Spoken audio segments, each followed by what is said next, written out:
The wrong key, the wrong floor, the wrong door. I stumbled into the penthouse suite and my world stopped. Because he looked up and his eyes were the kind that never let anything go. My heels were killing me.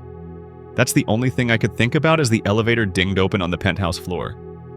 I, Mia, was supposed to be in room 1208, but the hotel manager, flustered by the chaos of the art gala downstairs, had pressed a new keycard into my hand. An upgrade, Ms. James, for your trouble. I was too tired to argue, too tired to even look at the new number. I just wanted a bath. I pushed the heavy, dark wood door open. "Hello?" I called out, expecting an empty, opulent suite. The room wasn't empty. It was vast, dark, and silent, lit only by the sprawling city lights beyond the floor-to-ceiling windows. The air was thick with the scent of expensive whiskey and sandalwood, and in a high-backed chair facing the window, a man sat in silhouette. He didn't turn, but the air cracked with tension. I'm so sorry," I stammered, my hand flying to my mouth. "The front desk, they gave me this key. They said..." My voice died. Two other men, who I hadn't even seen, materialized from the shadows near the bar. They were dressed in impeccable black suits, their faces like stone. But it was the man in the chair who held all the power. He slowly, deliberately turned his head. Even in the dim light, he was devastating. Sharp, sculpted features, dark hair swept back from his forehead, and eyes so dark they seemed to drink the light in the room. He wasn't surprised. He wasn't even angry. He looked amused. He lifted one elegant hand. The two bodyguards stopped, their hands hovering inside their jackets. My heart hammered against my ribs, a frantic bird in a cage. This wasn't a banker, this wasn't a CEO, this was danger. When was the last time a simple mistake changed your entire life? Let me know your thoughts in the comments, and don't forget to like and subscribe for more. He rose from the chair, not quickly, but with a fluid, predatory grace that sent a shiver straight down my spine. He was tall. He crossed the space between us, stopping just a foot away. I had to crane my neck to look up at him. I could feel the heat radiating from his body. His voice was a low, velvety rumble. "You opened the wrong door, Agassi." I couldn't breathe. I just shook my head, the useless keycard still clutched in my hand. He reached out, not to touch me, but to gently take the key from my trembling fingers. His fingertips brushed my palm. A jolt of electricity, cold and hot all at once. He studied the key, then looked back at me, a tiny, dangerous smirk playing on his lips. "Room 1208, but you are here." He took a step closer. "And now," he whispered, his voice wrapping around me, "you are mine." The words hung in the air, a silken, terrifying trap. "Now you are mine." I let out a laugh, but it came out strained, a high-pitched, nervous sound. "Look, I don't know who you think I am, but you're mistaken. It was an accident. I'll go." I tried to step back to pivot toward the door. It was only 10 feet away. Lee Min-sung didn't move a muscle, yet he was everywhere. His presence filled the room. He just watched me, that predator's amusement still in his eyes. "You will go nowhere." "Please," I whispered, my voice trembling now. "This is a misunderstanding." "There is no misunderstanding." He tilted his head, his gaze sweeping over me from the beaded strap of my gala dress to my shaking hands. It wasn't a leer, it was an appraisal, like he was examining a piece of art he'd just acquired. "You saw this room. You saw me. In my world, Agassi, there are no happy accidents, only consequences." I flinched. "I won't say anything. I didn't see anything. Just let me go. I'm just an artist. I'm here for the gala. I don't know you." "You are Mia James," he stated. It wasn't a question. "You are C6, you paint with oils, you prefer the color blue, and you are terrified." My blood ran cold. He knew me. How? "I know everyone who enters this hotel," he said, stepping so close I could see the single, tiny mole beneath his left eye. I was forced to look up, trapped between his gaze and the sheer size of his bodyguards. The sandalwood scent was overwhelming, intoxicating. My heart wasn't just hammering, it was trying to escape my chest. I took a sharp breath, trying to find my courage. "You can't just keep me." "I can." His voice dropped, losing its amused edge and hardening into steel. "I am Lee Min-sung, and what I can, I do." He turned his back to me, a clear dismissal. He walked to the window, looking out at the city lights. My legs finally worked. I lunged for the door. I didn't even make it 2 steps before the bodyguards crossed in front of me, blocking the path. The sound, sharp and final, echoed behind me.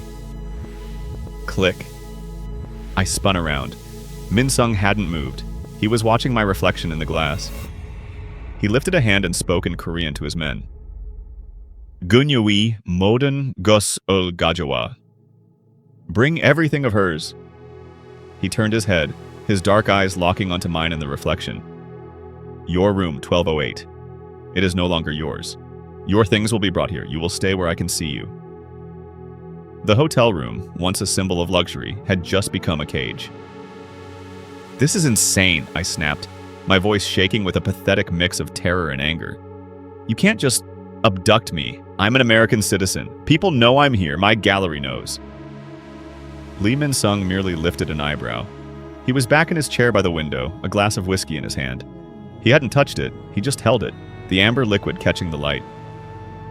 Your gallery, he said, his voice a bored monotone, believes you are so inspired by your new complimentary penthouse suite that you have turned off your phone to focus on your art. They were very understanding. Ice water sluiced through my veins. You called them? Already? I am thorough. My own phone. I fumbled for the small clutch purse I still had slung over my shoulder. It was gone. I'd dropped it where? It didn't matter. One of his stone-faced men was probably wiping it clean as we spoke. What do you want?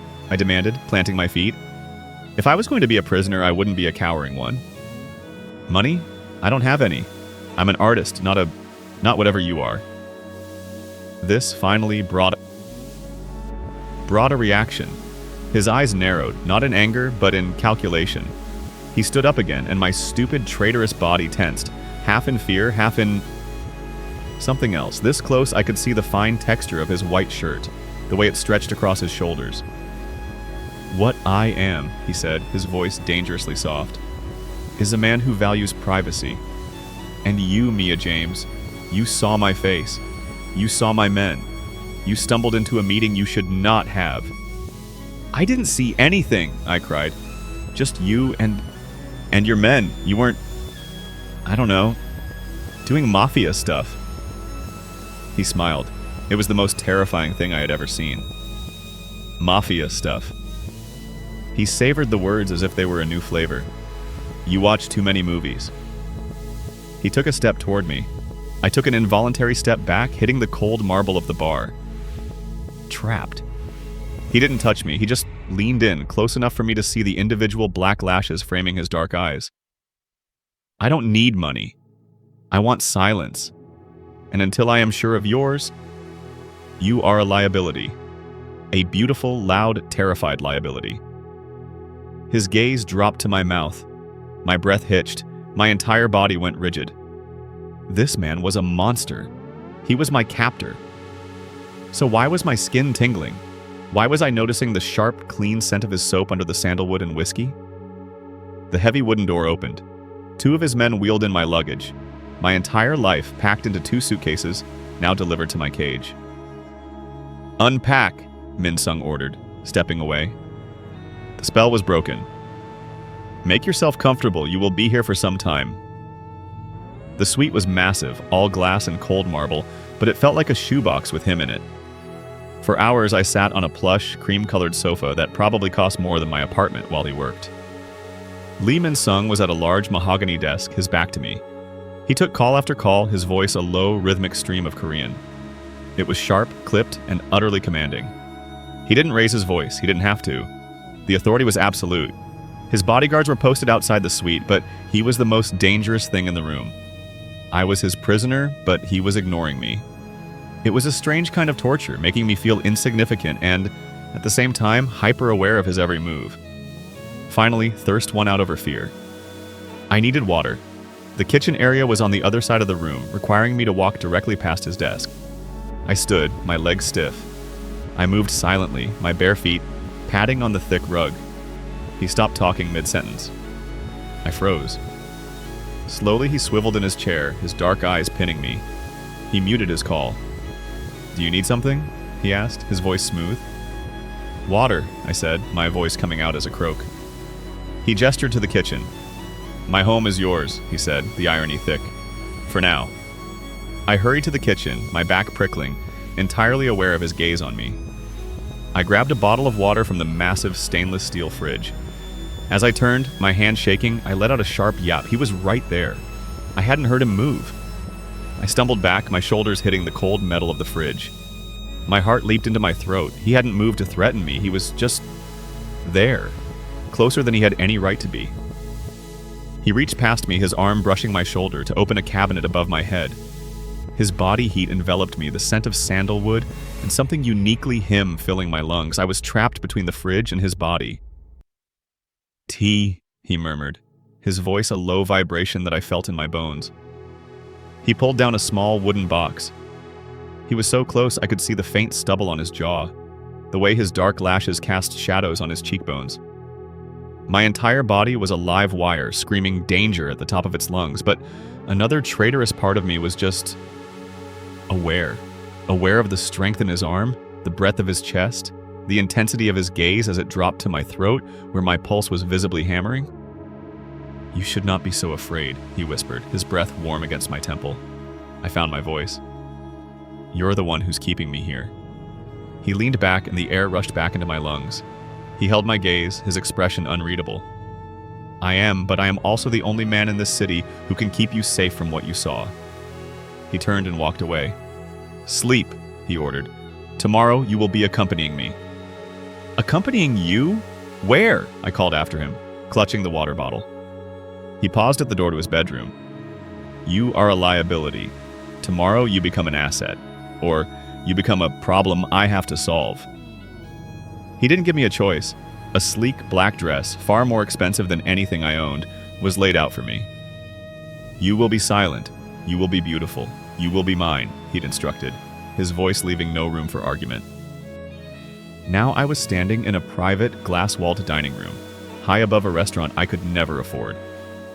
Lee Min-sung was across the table, not with me, but with 3 older, grim-faced Korean men. I was the centerpiece, the prop. His men, including the 2 from the penthouse, stood at the exits. I felt like a painted doll, and my fear had chilled into a quiet, simmering rage. I was sipping water, my hands clasped in my lap, when the doors to the private room slid open. A new man entered. He was older, with a predatory smile and eyes like chips of ice. He wasn't one of Min-sung's. The entire room went still. The air turned to glass. Min-sung didn't stand, but his body went rigid. Mr. Kwan, he said, his voice a block of ice. Mr. Kwan ignored him. His eyes landed on me. He walked straight to my chair, his gaze slimy and appraising. And who, he said, his English perfect, is this lovely little bird? The Kangpei are acquiring new tastes, I see. I recoiled, my chair scraping the floor. Before I could even blink, Min-sung was out of his chair. He moved with that same lethal, fluid grace, but there was no amusement in his eyes now. There was only death. He didn't touch Mr. Kwan. He didn't have to. He simply placed his hand on the back of my chair, his body shielding me. His thumb brushed the bare skin of my shoulder. It was a brand. She is with me, Min-sung said, the words a quiet promise of violence. Mr. Kwan chuckled, but it didn't reach his eyes. So protective. It is not your way, Min-sung. Be careful. Pretty things are so easy to break. He backed away, gave a mock bow to the table, and left. The room was silent. I was shaking, not from fear of Mr. Kwan, but from the jolt of Min-sung's touch. He hadn't just claimed me, he had defended me. His hand was still on my chair, his knuckles white. Have you ever been in a situation where you felt protected by the very person you were afraid of? It's a confusing, terrifying place to be.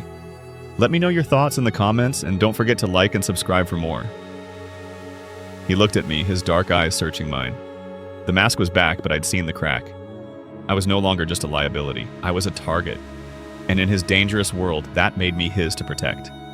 The ride back to the penthouse was silent, a cocoon of humming engine and unread tension. His bodyguards were in a separate car. We were alone, and the air was so thick I could barely breathe. When the elevator doors opened to the suite, I stormed out. I spun on him, my hands balled into fists. You put me on display. You used me as a shield or a trophy. And that man, he thought he could touch what was mine. Min Sung cut me off, his voice flat. He was shrugging out of his suit jacket, his movements weary. I am not yours, I yelled, my voice cracking. I'm not a thing, Min Sung. I am a person and I am terrified, and you defended me. Why? He threw his jacket onto the chair he'd been sitting in when I first saw him. He finally turned to me, his white shirt looking stark in the dim light. The mask was gone. His eyes were dark with something I couldn't name. Not anger, but a deep, unsettling exhaustion. I do not know, he said, and the honesty of it hit me harder than a lie would have. He walked toward me. I didn't back away. I was too tired to run, too angry to cower. He stopped just inches away. He didn't reach for me. He just looked at me, his gaze tracing my features as if trying to memorize them. You are shaking, he observed, his voice a low rumble. I wonder. Why? I retorted, though the fight was draining out of me, leaving only a cold dread. He will come for you, Min Sung said, his voice soft. Quan, he saw. He will try to use you to break me. Then let me go, I whispered, the plea tearing from my throat. Let me go and I'll disappear. I'll never tell anyone. It is too late for that. He lifted a hand and I flinched.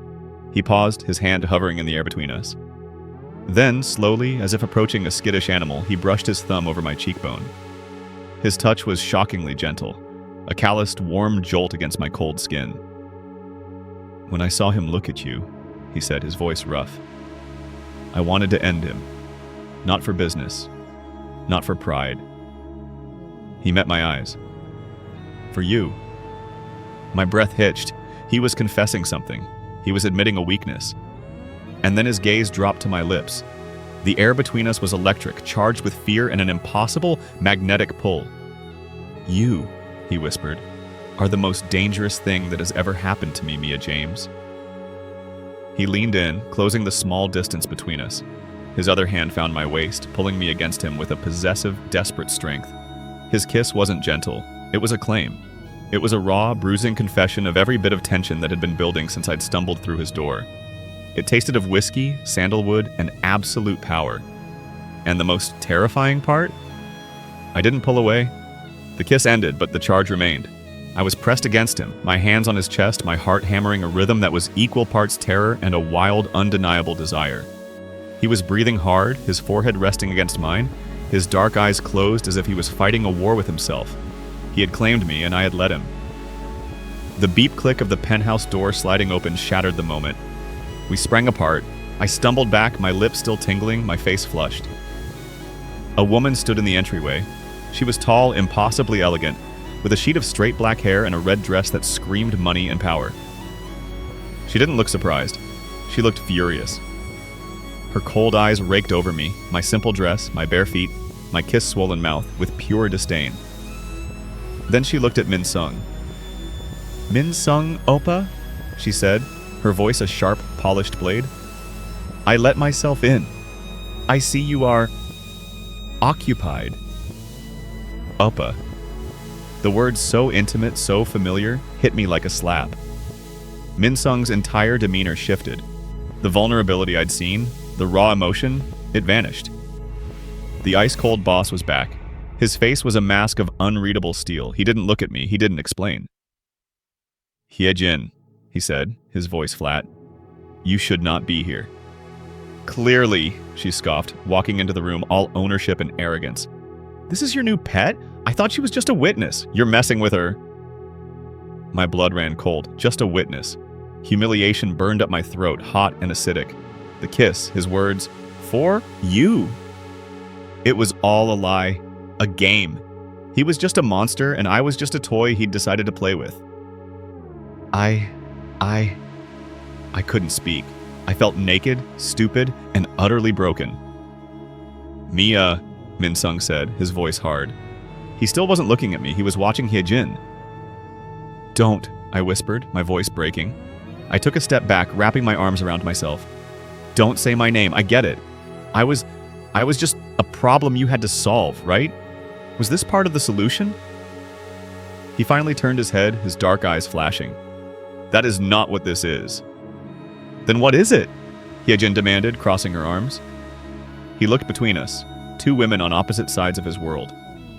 And he said nothing. That silence was the real betrayal. It was the confirmation. I meant nothing.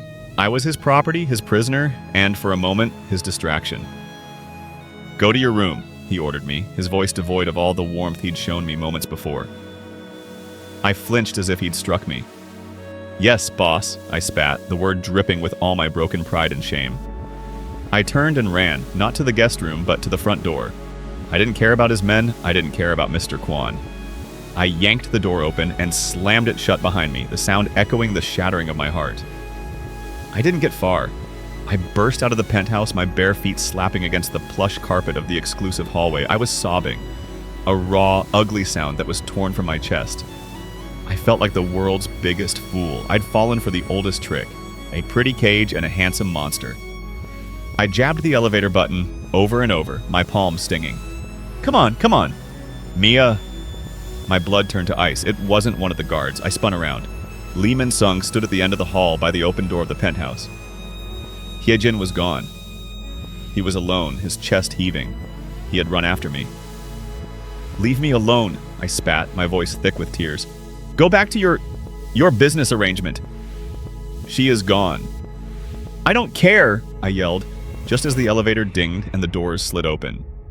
I lunged inside, jabbing the button for the lobby. The doors were closing. A hand shot between them, forcing them back open. He stepped inside and the doors slid shut, encasing us in the small golden mahogany box. I pressed myself into the farthest corner, as far from him as I could get. Get out. You cannot go down there, he said, his voice a low, rough growl. Watch me. I'd rather take my chances with Kwon. At least he's honest about what he wants. You just play games. Was I fun, Min-sung? Was I a fun witness to mess with? The words hit him. I saw his shoulders tense. He didn't answer. Instead, he slammed his hand against the emergency stop button. The elevator jolted, shuddered, and came to a dead halt between floors. The sudden silence was deafening. What are you doing? I shrieked, a new wave of panic rising.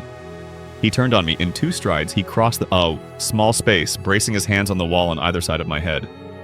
I was quiet. His face was inches from mine, his dark eyes frantic, his mask completely gone. She is nothing, he growled. She is a past I am tied to, a duty.